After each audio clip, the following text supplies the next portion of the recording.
2000년 전으로 잠깐 한번 시간 여행을 떠나보려고 합니다. 나사렛이라고 하는 예루살렘에서 한참 떨어진 갈릴리 주변에 아주 촌동네 하나가 있었습니다. 이 나사렛이라고 하는 동네는 소외당하고 연약한 자들이 피난처로 삼는 그런 동네였기 때문에 그 당시 나사렛 출신이라고 하면 사람들로 하여금 비아냥을 받는 그런 지역이 나사렛이라는 동네입니다.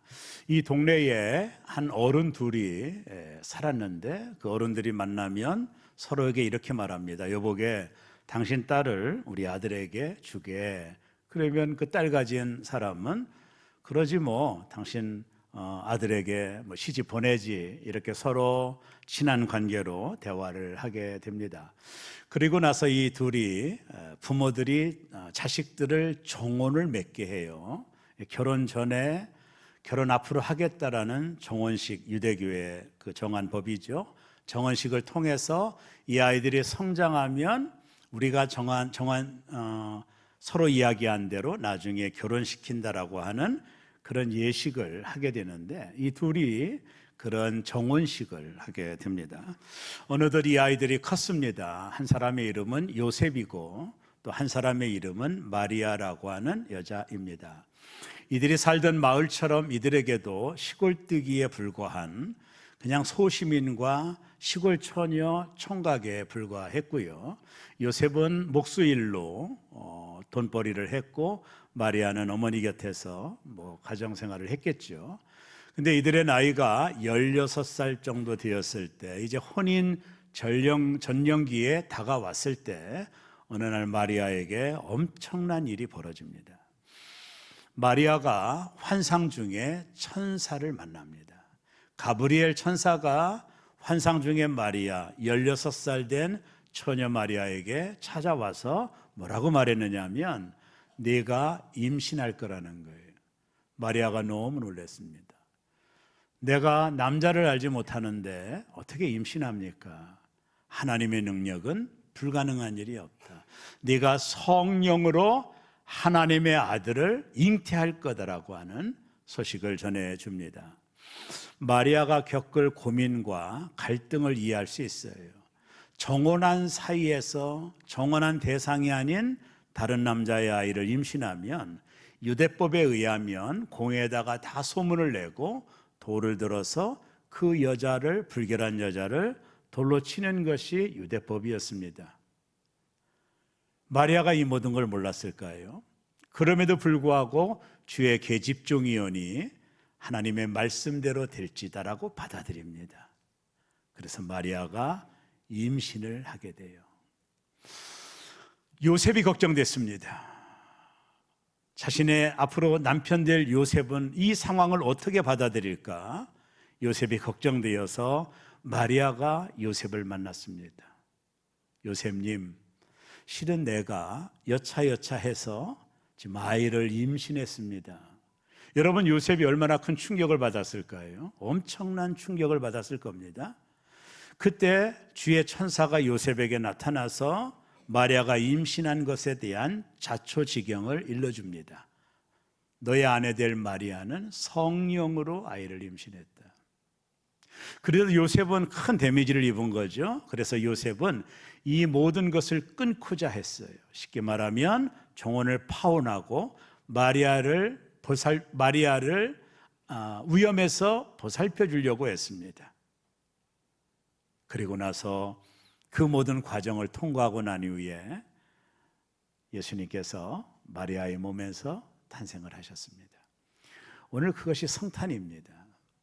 하나님이신 그분이 인간의 몸을 입고 이 땅에 오신 것, 그게 성탄입니다. 우리가 소위 신학적으로 성육신, 하나님이 육신의 몸을 입고 이 땅에 오신 것. 요한복음에서 요한은 이렇게 말하죠. 말씀이 육신이 되어 우리 가운데 거하심에 성육신 사건이 일어나게 된 겁니다. 자, 그렇다면 왜 하나님께서 하나밖에 없는 예수 그리스도를 이 땅에 인간의 몸으로 보내셨을까? 왜 누더기 같은 인간의 몸으로 오게 하셨을까? 그 세상 속에, 문화 속에 사람이 겪는 모든 고초를 겪을 수 있도록, 사람이 당하는 모든 수치의 한복판에 왜 하나밖에 없는 귀한 아들 예수 그리스도를, 하나님은 왜 예수님을 이 땅에 보내셨을까? 첫째는요, 그분이 인간의 모양으로 오셨다라는 걸 기억을 해야 돼요. 아까도 말했듯이 성육신이라고 하는 것은 예수님이 하늘에서 떨어진 것이 아니라 마리아의 몸의 태중에서부터 인간의 모든 출생 과정을 겪고 예수 그리스도께서, 하나님의 아들 예수님이 이 땅에 오셨다라는 거예요. 인간의 모습으로 그 당시 문화 속에 인간이 겪는 모든 아픔과 슬픔과 노고를 겪으면서 예수님이 인간의 모습으로 이 땅에 오신 거예요. 그 유명한 레오나르도 다빈치가 그렸던 그림 있습니다. 예수라는 그림인데, 이 성화를 보면 누구나도 멋진 미남용의 예수님이 나타나죠. 이 그림이 사우디아라비아 왕세자가 구입을 했는데 4,977억 원에 이 그림을 구입했다고 그래요. 잠깐 그림을 보여주면 이 그림 속에는 예수님의 얼굴이 보통 미남이 아니에요. 전형적인 서구형 남자의 모습. 레오나르도 다빈치는 자신의 신앙심을 독려하며 이렇게 아름다운 모습으로 예수님을 그린 것은 그의 신앙심의 발휘라고 생각을 해요. 여러분, 정말로 예수님이 이렇게 멋지게 생기셨을까요? 그렇지 않아요. 그런 팁이 있는데, 예수님이 오시기 전 600년 전에 활동했던 이사야 선지자가 예언 하나를 했습니다. 이사야 53장 2절에 보면, 메시아는 주 앞에서 자라나기를 연한 순 같고 마른 땅에서 나온 뿌리 같아서 고운 모양도 없고 풍채도 없은즉 우리가 보기에 흠모할 만한 아름다운 것이 없도다. 이사야 선지자가 앞으로 오실 메시아는 우리가 흠모할 만한 아름다운 것이 없다라는 거예요. 고운 모양도 없고 풍채도 없다. 레오나르도 다빈치가 그렸던 그런 모습이 아니라는 거예요. 그래서 자료를 한번 찾아봤습니다. 예수님 동시대에 살았던 2세기의 유대 남자는 어떻게 생겼을까? 그걸 알게 되면 예수님 모습이 거의 이 정도가 됐을 거라고 봐요. 레오나르도 다빈치가 이 사진을 보여주면 화가 나겠네요. 이게 2세기 예수님 당시 유대 남자의 전형적인 모습입니다. 그렇다면 여기서 그 정도 예수님이 생기시지 않았을까? 이사야 선지자가 예언한 것처럼 자랑할 만한 것이 없다라고 말씀했기 때문에 이 정도 얼굴로 예수님이 태어나셨지 않았을까 생각을 합니다. 중요한 것은 뭐냐면 예수님이 인간의 모습으로 이 땅에 오셨다라는 거예요. 여러분, 하나님이 아들을 보내시려면 고관대작의 집이라든가 화려한 왕궁에서 보내셨다면 그 흔한 프랜카드 하나라도 걸어놓을 수 있었을 텐데, 아니면 신하들의 환영을 받고 축하잔치 속에서 태어났을 텐데, 예수님이 와도 정말로 너무 낮게 오셨어요. 나사렛 촌동네, 누구도 인정하지 않는 소외된 동네, 거기에 마리아, 요셉, 그저 시골뜨기, 이들을 통해서 예수님이 오셨기 때문에 그 누구도, 아무도 환영하지 않았어요. 아무도 몰랐습니다. 예수님 탄생을 아무도 몰랐습니다. 너무 평범하게 오셨어요. 너무나도 초라하게 오셨어요. 그 하나님이신 그분이 방이 없다라는 핀잔을 들었어요. 여관집 주인이 방 없다 하잖아요. 천지만물을 창조하신 주인 되시는 하나님이 누울 곳이 없어서 말밥통에 누울 정도로 너무나도 낮고 천한 모습으로 예수님이 이 땅에 오셨어요. 그렇기 때문에 사람들의 보편적인 반응은 요한복음 1장 11절에 보면 자기 땅에 오매 자기 백성이 영접하지 아니하였으나, 예수님을 영접하지 않았어요. 아무도 예수님을 영접하지 않았어요.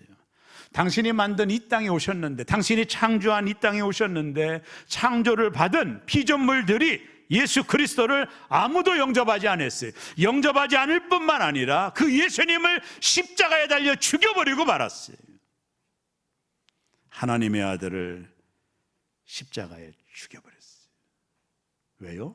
너무나도 평범하게 오셨어요. 맥가이도 목사님의 책을 읽으면 이런 얘기가 나옵니다. 왜 예수님이 이렇게 평범하게 오셨을까? 거기에 대한 궁금증을 이렇게 해석을 합니다. 우리가 평범하기 때문이라는 거예요. 우리가 평범하기 때문에 그분은 평범하게 오셨다라는 거예요. 큰 왕자로 오신 게 아니에요. 그러면 우리와는 전혀 상관이 없는 그런 분이 됐을 거예요. 그가 너무 평범하게 오셨기 때문에 세리들과도 함께 하셨고, 누구나 찾아가서 그분을 터치할 수 있었고, 누구나 그분 앞에 가서 고민을 얘기할 수 있을 정도로 장애가 없는, 걸림돌이 없는 그런 모습으로 이 땅에 오신 이유는 저와 여러분이 평범하기 때문에 그런 겁니다. 그래서 평범하게 이 땅에 오신 거예요. 그래서 예수님의 이름이 오늘 마태복음 1장 23절에 보면 처녀가 잉태하여 아들을 낳을 것이요 그 이름을 임마누엘이라 하리라. 오늘 우리가 불렀던 은혜로운 찬양도 들었죠. 임마누엘, 그 뜻이 23절 하반절에 보면 이를 번역한즉 하나님이 우리와 함께 계시다 합니다. 임마누엘은 하나님이 우리와 함께 계시다. 한마디로 말하면 저 영원한 천국에 계셨던 하나님이 우리와 함께 하시기 위하여 인간의 몸을 입고 낮고 천한 모습으로 인간의 문화 속으로, 그래서 인간이 먹는 음식을 먹고 인간이 입는 옷을 입고 그분이 이 땅에 오신 거예요. 너무나도 평범하게 평범한 사람들과 임마누엘 하기 위하여, 누구나 함께 하기 위하여, 예외 없이 누구나 함께 할 수 있게 하기 위하여 평범한 모습으로 2000년 전에 예수님이 이 땅에 오신 거예요. 인간의 모습으로 말입니다. 메카이도 목사님의 책에 이런 얘기가 나와. 예수님이 이 땅에 오신 것은 이와 비슷한 것이다. 우리가 반려견을 좋아하잖아요. 반려견을 뭐 아들이라고 부르고 딸이라고 부르는 그런 시대에 우리가 살아가지 않습니까?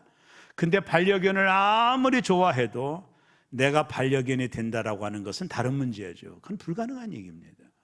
사람이 어떻게 개가 됩니까? 개처럼 살고 개처럼 음식을 먹고, 불가능한 얘기예요. 예수님이 이 땅에 오신 것은 루케이도 목사님의 얘기로는 인간이 개가 된 것보다 더 낫게 온 거라는 거예요. 인간의 문화 속에 주님이 인간의 몸을 입고 인간이 개가 된 것보다 더 낫게 오셨다라는 거예요. 그것이 성탄입니다. 왜 하나님은 당신의 하나님밖에 없는 아들을 이렇게 세상 속에 보내셨을까요? 둘째는요, 우리의 죄 문제를 해결하기 위해서요. 유일한 목적, 그분이 오신 유일한 목적, 이를 위해서 오셨던 유일한 목적. 그분은 사회사업을 위해서 오신 분이 아니에요. 그분은 뭐 봉사활동을 위해서 오신 분도 아닙니다. 그분은 병을 고치기 위해서 오신 분도 아닙니다. 이분이 오셨던 궁극적인 목적, 그것은 모든 사람의 죄를 담당하고 한 마리 어린 양이 되어 십자가에 죽는 일, 이것이 하나님이 그를 보낸 목적이었습니다. 그래서 그분은 스스로 예루살렘으로 간 거예요. 여러분, 예수님이 십자가에 달려 죽지 않을 수도 있습니다. 갈릴리 주변에서 인기나 끌고 살았다면 누가 그를 죽입니까? 그러나 그는 내가 죽어야만이 모든 사람을 구원할 수 있다라고 하는 하나님이 자신을 보낸 목적과 자신이 이 땅에 온 목적을 분명히 깨닫고 예루살렘을 향하여 십자가 앞으로 스스로 걸어가셔서 십자가에 달려 죽으심으로 모든 사람의 죄를 담당하고 그분이 마지막 십자가에서 남겼던 얘기 다 이루었다, 그런 겁니다. 내가 모든 사람의 죄를 다 담당했다라는 겁니다. 그분이 오신 목적은 유일합니다. 모든 사람의 죄를 담당하기 위하여 오신 겁니다. 사람들은 아담의 후손으로 모든 죄를 가지고 있어요. 이 죄의 결과로 사망이 왔습니다. 사망은 두 가지 사망이죠. 육신의 사망, 80년, 90년 살면 죽죠. 영적인 사망이 있습니다. 하나님과 완전히 단절된 사망입니다. 그래서 로마서 2장에 보면 의인은 없나니 아무도 없다 했어요. 인간 스스로 하나님을 찾을 수도 없고 발견할 수도 없습니다. 그런 불쌍한 인간을 위하여 하나님이 하나밖에 없는 아들을 이 땅에 보내 우리 대신 십자가에 달려 죽게 만들기 위하여 예수님이 2000년 전에 이 땅에 오신 것입니다.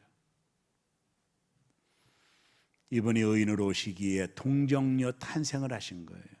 여러분, 마태복음 1장을 보면 예수님의 족보가 나올 때 요셉의 아들 예수라고 하지 않아요. 성경은 그렇게 코멘트하지 않습니다. 여러분, 예수님은 요셉의 아들이 아니에요. 요셉을 통해 온 하나님의 아들이 아닙니다. 마리아라는 여자의 몸을 통해 예수님이 오신 거예요. 여자의 후손으로 예수님이 오신 겁니다. 그래서 족보에 요셉의 아들이라고 기록하지 않는 거예요. 그래서 예수님은 죄가 없이 이 땅에 오셔요. 기독교 복음의 클라이막스가 뭔지 압니까? 모든 이단이 갈라지는 지점이 어딘지 압니까? 이 동정녀 탄생을 믿느냐 안 믿느냐에 따라서 모든 이단들이 나오는 거예요. 저기 신천지 이만희는 이걸 믿지 않습니다. 자기가 영생주라는 겁니다. 모든 이단들이 여기에 걸려 있는 거예요. 동정녀 탄생을 믿지 않아요. 그것은 불가능한 일이라고 말합니다. 그 동정녀 탄생을 우리가 믿지 않는다면 예수님의 십자가 구원도 믿을 수가 없는 거예요. 그가 요셉의 아들로 왔다면 죄인이 무슨 죄인을 구원합니까? 그런 일은 불가능한 거예요. 동정녀 탄생을 믿어야만이 그분의 우리를 향한 구원이 확고해지는 거예요. 이게 대단히 중요한 신학적인 기점이라는 겁니다. 온누리교회에서 제자훈련을 하는데 하영조 목사님이 중직자들 데려놓고 제자훈련을 하고 있는데 거기에 아주 뛰어난 탁월한 대학교 교수가 오늘 본문을 가지고 제자훈련하는데 질문하더래요. 목사님, 무슨 동정녀가 아기를 낳습니까? 과학적으로 불가능한 일 아닙니까? 그러니까 옆에 있던 구봉소 장로님이, 돌아가신 코미디언 구봉소 장로님 뭐라고 하는지 아세요? 이 사람아, 마리아의 남편 요셉도 믿는데 왜 네가 못 믿어? 한참 웃었다 그러더라고요. 태초에 하나님이 천지 만물을 창조하시니라. 그분이 마리아의 몸에 임신하지 못할 가능성이 없는 건가요? 성령으로 동정녀를 통해 주님이 이 땅에 오셔요. 그래서 오직 예수만이 only savior, 오직 유일한 구원자입니다. 기독교가 편파적이라고 말해도 이 부분에 대해서는 합의할 수가 없어요. 석가모니도 아닙니다. 공자도 아닙니다. 이분도 다 죄인들입니다. 아무리 도를 깨닫고 해탈한다고 해도 자신의 출생은 속일 수가 없어요. 오직 예수만이 처녀의 몸을 통해서 이 땅에 왔기 때문에 아담의 원죄를 타고 흘러온 분이 아니에요. 그래서 오직 그분만이 유일한 세이비어 구원자입니다. 사도행전 4장 12절은 이렇게 말합니다. 다른 이로서는 구원을 받을 수 없나니 천하 사람 중에 구원을 받은 다른 이름을 우리에게 주신 일이 없다 있다. 없답니다. 예수가 아주 유일한 구원자이십니다. 예수님도 스스로 말씀했습니다. 요한복음 14장 6절에 내가 곧 길이요 진리요 생명이니 나로 말미암지 않고는 아버지께로 올 자가 없느니라. 유일한 세이비어 예수 그리스도. 이거 좀 더 깊이 보면 레위기에 보면 저주를 받는 자는 나무에 달린 자라는 말이 있죠. 예수님 왜 십자가 지셨죠? 십자가라는 나무에 달려 저주를 받기 위하여 십자가 지신 거예요. 저주의 십자가, 나무에 달린 자마다 저주를 받는 거예요. 인간의 모든 죄를 담당하고 저 나무 십자가에 달려 저주를 받아 죽은 겁니다. 저와 여러분의 죄 때문에 죽은 겁니다. 십자가가 없는 세이비어 구원자는 존재하지가 않아요. 석가모니가 우리를 위해서 죽었나요? 마호메트가 우리를 위해서 죽었나요? 저 이만희가 우리를 위해서 죽었나요? 불가능한 얘기입니다. 오직 나무 십자가에 달린 자만이 저주를 받아 죽고 모든 사람의 죄를 담당하고 죽기 때문에 나무 십자가, 구원의 십자가가 되는 거죠. 유일하게 예수님만이 십자가에 달려 죽으신 것입니다. 예수님이 이 땅에 오신 목적은 우리를 구원하기 위하여 예수님이 이 땅에 오신 것입니다.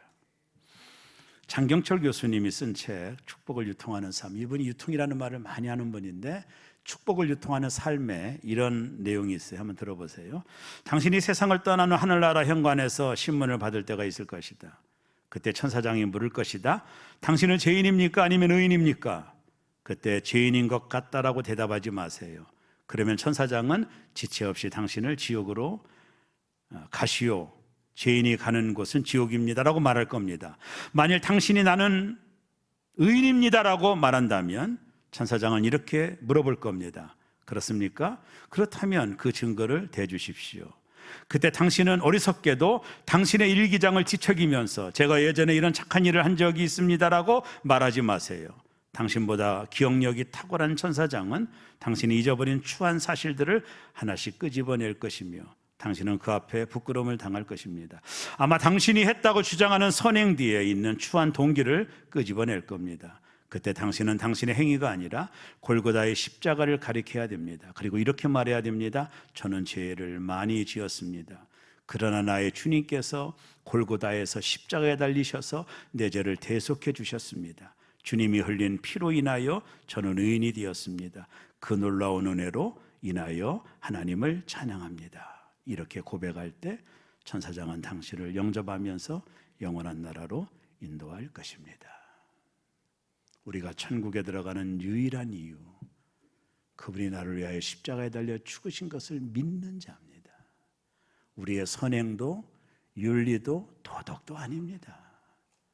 주님이 나를 위하여 십자가에 달렸다라는 것을 분명히 믿는 자, 그분이 영원한 천국에 들림받는 거예요. 마지막 셋째, 왜 오셨죠? 우리와 영원히 함께하기 위해서입니다. 잠깐 우리와 함께하는 게 아니에요. 영원히 함께하기 위해서 오신 겁니다. 저는 이 부분이 너무 좋아요. 그래서 예수님의 이름이 임마누엘이라는 거거든요. 하나님 너와 함께하신다라는 거예요. 제가 얼마 전에 그림을 보다가 로마의 바티칸, 저도 가봤는데 거기 천장에 그 유명한 시스템 성당에 미켈란젤로의 불의의 명작이 있어요. 막 천장이 모두 다 그림입니다. 거기 아담의 창조라고 하는 그 천장의 딱 센터에 이 그림이 그려져 있습니다. 그때 나시바도 없는데 어떻게 이런 그림을 그렸는지 몰라요. 아담의 창조라는 그림을 잠깐 한번 보여주시면, 이 그림을 보면 하나님이 인간을 만나고 싶은 간절한 마음을 표현한 거예요. 옆에 있는 건 아담이고요. 하나님이 손을 뻗어 제 가운데 인간을 터치하고자 하는 하나님의 열망과 간절함이 담겨져 있는 거예요. 그것이 하나님의 마음이었습니다. 영원히 죽을 수밖에 없는 우리와 함께하기 위하여 아들 예수님을 이 땅에 보내 죽게 한 거예요. 얼마 전에 자주 꺼내서 읽는 책 중에 로렌스의 하나님의 임재 연습이라는 책이 있습니다. 여러분 시간 되면 영적 삶에 정말로 너무나도 도움이 되는 책입니다. 그 임재 훈련이라고 하는 이 책에 보면 그 저자가 이렇게 말해요. 그는 영적인 삶에 필요한 훈련이 하나 있다고 하는데 그게 바로 하나님의 임재를 체험하는 연습이라는 거예요. 프랙티컬 연습을 해야 된다는 겁니다. 성도들이 해야 될 가장 중요한 훈련은 임재 훈련이라는 거예요. 하나님이 지금 나와 함께 하심을 느끼는 것. 신앙생활은 뜬구름을 잡는 것이 아니라 매일 내 식탁에 찾아오시고 나와 대화하고 힘들 때 내 등을 밀어주시고 그 하나님의 임재를 체험하는 훈련이 있어야 된다는 거예요. 제가 얼마 전에 우리 어떤 집사님이 면담하자고 해서 면담했더니, 목사님 제가 요즘 너무 어려워요.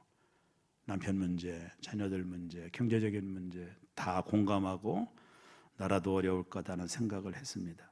그러면서 그가 이렇게 말하더라고요. 하나님이 나와 함께하지 않나 봐요. 그래서 제가 말씀했습니다. 신앙은 감정을 믿는 게 아니다. 신앙은 팩트를 믿는 거다. 팩트가 뭐예요? 하나님이 영원토록 나와 함께하신다는 거예요. 그걸 붙잡고 가는 거예요. 모든 사람이 그랬어요. 여러분 요셉 보십시오. 억울한 누명서 감옥에 갇히는 그 한복판에서 성경 뭐라고 말합니까? 하나님이 요셉과 함께함으로 그가 형통한 자가 되었더라. 요셉은 거기서도 하나님이 자신과 함께하는 걸 믿은 거예요. 이게 신앙의 역설이거든요. 여러분 신앙은 절대로 감정에 휘둘리면 언제나 넘어집니다. 신앙은 팩트를 믿는 거예요. 하나님이 나와 영원히 함께 하신다는 사실을 믿는 것이 바로 신앙입니다. 그래서 신앙은 임마누엘, 하나님. 여러분이 좋을 때도, 여러분이 정말로 나쁠 때도 하나님 여러분을 떠나지 않아요. 여러분 모래 위에 발자국이라는 내용 아시죠? 어떤 사람이 천국에 갔더니 자신이 살아왔던 삶을 보여주는데 모래 위에 발자국이 4개가 걸어가는, 하나는 자기, 하나는 주님. 자신의 인생에 너무나도 어려웠을 때 발자국이 하나밖에 없는 거예요. 하나님께 말씀했습니다. 하나님 제가 저렇게 어려울 때 어디 가셨어요? 얘야 그때는 내가 너를 얻고 갔기 때문에. 하나님은 한 번도 우리를 떠나지 않습니다. 세상 끝날 때까지 우리와 함께 하십니다. 이것이 성탄의 기쁨입니다. 다시 오실 예수님을 그런 마음으로 기다리시고, 이미 오셨지만 다시 오실 그 예수님을 마음 기쁘게 기다리는 아름다운 성탄절 되시기를 주의 이름으로 축원합니다. 기도하겠습니다.